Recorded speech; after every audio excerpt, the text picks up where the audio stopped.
বাংলা নববর্ষের আগাম শুভেচ্ছা আর ভালোবাসা জানিয়ে আজকের রেসিপি শুরু করছি। আজকের রেসিপি ফিশ ফ্রাই, ভেটকি মাছের ফিশ ফ্রাই।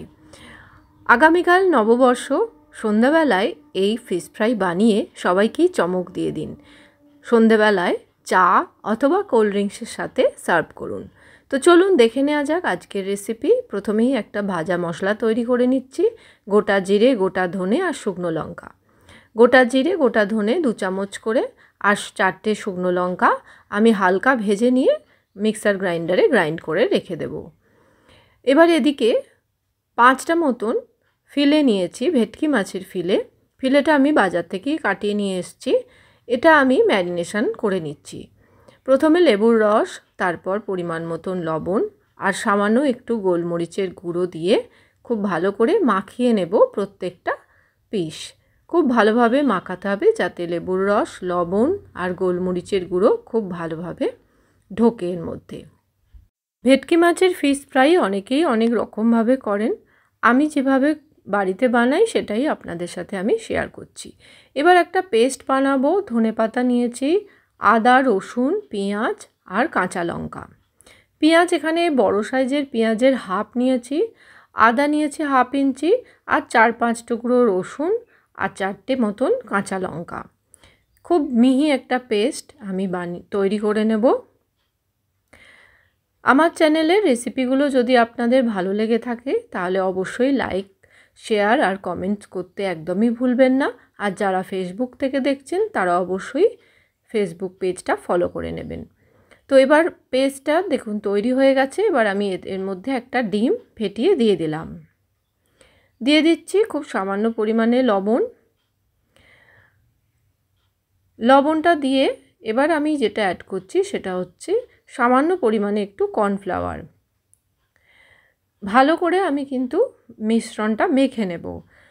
এখানে কর্নফ্লাওয়ারটা অপশনাল, আপনারা দিতেও পারেন, নাও দিতে পারেন। তবে কর্নফ্লাওয়ার অথবা ময়দা এর মধ্যে দিলে এর যে বাইন্ডিংটা বেশ ভালো আসবে, মশলাগুলো গা থেকে ছেড়ে যাবে না।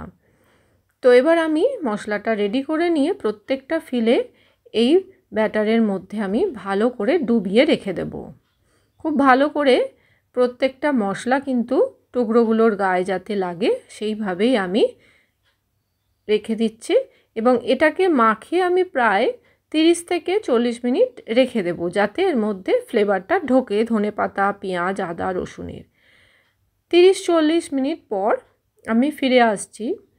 এবার আমি বিস্কুটের যে গুঁড়ো বা ব্রেড ক্র্যাম সেটা করে নেব। আমি এখানে বাড়িতেই করে নিচ্ছি, দোকানেও পাওয়া যায়। আমার কিছু পাউরুটি ছিল ফ্রিজে, সেটাকেই আমি ভালো করে একদম মুচমুচে করে চাটুতে সেঁকে নিলাম। সেঁকে নেওয়ার পর এটা একটু ঠান্ডা হয়ে যাওয়ার পর দেখবেন আস্তে আস্তে এটা মচমচে হয়ে যাবে। তখন এটা আমি গ্রাইন্ডারে দিয়ে গুঁড়ো করে নেব। গরম অবস্থা অবশ্যই কিন্তু গ্রাইন্ডারে দেবেন না, তাহলে গ্রাইন্ডার ফেটে যেতে পারে। তো এইভাবে বেশ অনেকটা আমি ব্রেড ক্র্যাম তৈরি করে নিলাম। ব্রেড ক্র্যামটা তৈরি করে আমি একটু ছড়িয়ে দিলাম। এবার একটা পাত্র নিয়েছি, তাতে আমি একটা ডিম ফেটিয়ে দিচ্ছি।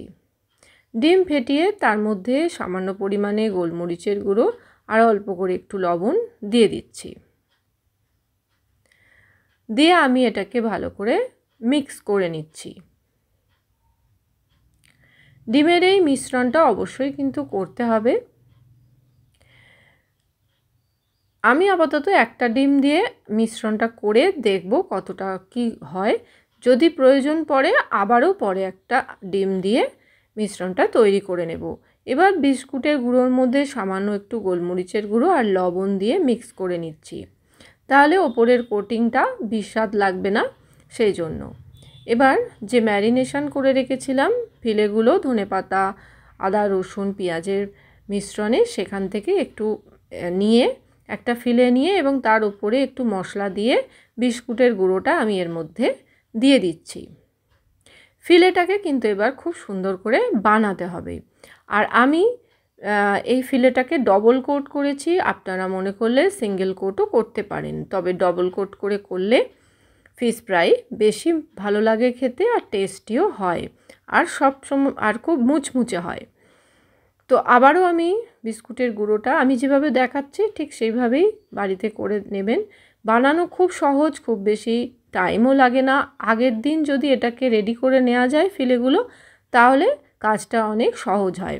যেদিন আপনি ফিশ ফ্রাই খাবেন মনে করবেন, অবশ্যই এটা আপনারা বাড়িতে চটপট সেদিনই তৈরি করে ফেলতে পারবেন। এই যে আরও একবার কোড আমি করে নিচ্ছি, ডবল কোট করলাম, আপনারা মনে করলে সিঙ্গেল কোডও করতে পারেন, কোনো অসুবিধা নেই। এবারে বিস্কুটের গুঁড়োটা দিয়ে খুব ভালো করে আমি হাত দিয়ে প্রেসার দিয়ে আমি একটা শেপ দিয়ে নেব। খুব সাবধানে তুলতে হবে কারণ ফিলেগুলো যথেষ্ট নরম। তুলে নিলাম একটা চপার বোর্ডে। সেখানে আমি এবার হাত দিয়ে হালকা হাতের যে চেটোর অংশটা সেটা দিয়ে হালকা হাতে প্রেস করে করে আমি স্প্রেড করে নিচ্ছি, যাতে ফিশ ফ্রাইগুলো বেশ বড় আকার হয়। এবার ছুরির যে ধারের অংশটা নয়, যে অন্য সাইডটা, সেইটা দিয়ে আমি একটু শেপ করে নিচ্ছি। এই যে দেখুন, ফিশ ফ্রাইয়ের একটা শেপ করে নিচ্ছি। ফিশ ফ্রাই বা ফিশ কাটলেট যাই বলেন না কেন, তো তার একটা শেপ দিয়ে নিচ্ছি। এইভাবে আমি প্রত্যেকটা ফিশ ফ্রাই গড়ে নেব। এইভাবে ফিশ ফ্রাইগুলোকে আমি যদি গড়ে নিয়ে একটা এয়ারটাইট কন্টেনারে রেখে দিই ডিপ ফ্রিজে, তাহলে এটা প্রায় 20-25 দিন মতন খুব ভালোভাবে থাকবে। এবং যখনই বাড়িতে অতিথি আসবে বা কোনো অকেশনে আপনারা আপনাদের ইচ্ছা মতন বার করে গরম গরম ভেজে সার্ভ করে দিতে পারবেন। নেক্সট আরেকটা ফিশ ফ্রাই আমি গড়ে দেখিয়ে দিচ্ছি। একইভাবে ডবল কোট করে বিস্কুটের গুঁড়ো দিয়ে আমি এটাকে ছুরির আগায় করে এইভাবে শেপ দিয়ে নিচ্ছি। ফিশ ফ্রাইগুলো বানাতে হঠাৎ করেই লোডশেডিং হয়ে যায়, তাই আলোটা একটু কম মনে হতে পারে আপনাদের, একটু মানিয়ে নেবেন। তো আমি এখানে দুটো বানিয়ে ফেললাম। এইভাবে আমি প্রত্যেকটা ফিশ ফ্রাই বানিয়ে নেব, 5টা ফিশ ফ্রাই বানিয়ে নেব। আর দুটো আমি ভাজবো, বাকি 3টে আমি ফ্রিজে রেখে দেব। যখন সন্ধেবেলায় চা খাওয়া হবে বা কফি খাওয়া হবে তখন আমি ভেজে নেব। তো এই দেখুন, একটা ফিশ ফ্রাই আমি ভেজে নিচ্ছি। সাদা তেল আমি গরম করে নেব। তেলটা কিন্তু খুব ভালোভাবে প্রথমে গরম করে নিতে হবে, তারপর মিডিয়ামে রেখে ফিশ ফ্রাইগুলো ভেজে নিতে হবে। আর সমানে খুন্তি দিয়ে এইভাবে তেলটা ওপরে ছড়াতে হবে, তাতে কি হবে, ফুলবে ব্যাপারটা। দেখুন আমি এইভাবে গরম তেলটা সমানে ছড়াতে থাকছি ওপরে, আর ওপরটা ক্রমশ ফুলছে আর ক্রিস্পি হবে। ভেতরটা জুসি থাকবে আর ওপরটা ক্রিস্পি থাকবে। তো দেখুন একটা ফিশ ফ্রাই মোটামুটি আমার ভাজা হয়ে গেছে। এবার তেলটা ঝরিয়ে নিয়ে আমি একটা টিস্যু পেপারের ওপর এটা রেখে দেব, যাতে এক্সট্রা তেলটা অ্যাবজর্ব করে নেয়।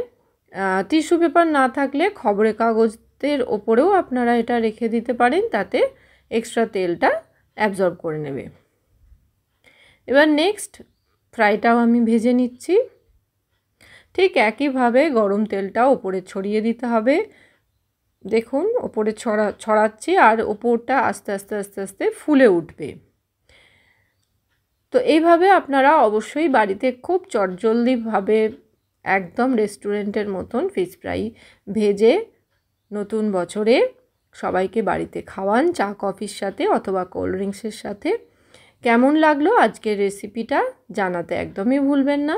ভালো লাগলে অবশ্যই কমেন্ট সেকশানে জানাবেন। আপনাদের কমেন্টসগুলো পড়তে আমার ভীষণই ভালো লাগে আর আমায় উৎসাহ দেয় নতুন নতুন রেসিপি তৈরি করার। আমি ফিশ ফ্রাইগুলো কাসুন্দি টমেটো সস আর পেঁয়াজ শসা স্যালাডের সাথে সার্ভ করেছি। কেমন লাগলো অবশ্যই জানাতে ভুলবেন না। ধন্যবাদ।